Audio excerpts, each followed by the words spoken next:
জীবনের সব থেকে বড় রিভেঞ্জ কি জানেন? হাসি খুশি থাকা, আনন্দে থাকা, নিজেকে ভালো রাখা।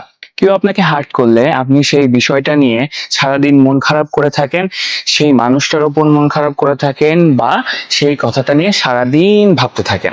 ধীরে ধীরে আপনার মনের ভেতর একটা অনুভূতি জন্ম নেয় যে তাকে শায়েস্তা করতে হবে, তার থেকে রিভেঞ্জ নিতেই হবে। আর সেই রিভেঞ্জ নেওয়ার ধারণা থেকেই আপনার মেন্টাল পিসের ধ্বংস সেখান থেকেই শুরু হয়।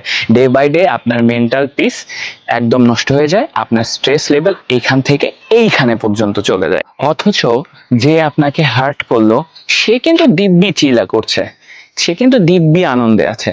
অথচ আপনি আপনার রিভেঞ্জ নেওয়ার ধারণার কারণে আপনি আপনার সমস্ত আনন্দ খুশি বিসর্জন দিচ্ছেন।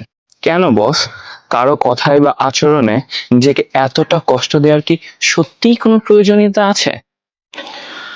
যদি সত্যি সত্যি তার থেকে রিভেঞ্জ নিতে হয়, তাহলে তাকে রিয়ালাইজ করাতে হবে যে তার কোনো কথা বা আচরণে আপনি কখনোই একটু বিন্দু পরিমাণও প্রভাবিত হননি, আপনার কোনো কিছু যায় আসে না। তাহলে সে কনফিউজ হবে, আর সেই কনফিউশন থেকেই তার ফ্রাস্ট্রেশন লেভেল এইখান থেকে এইখানে পৌঁছাবে, আর সেখানেই আপনার জয়।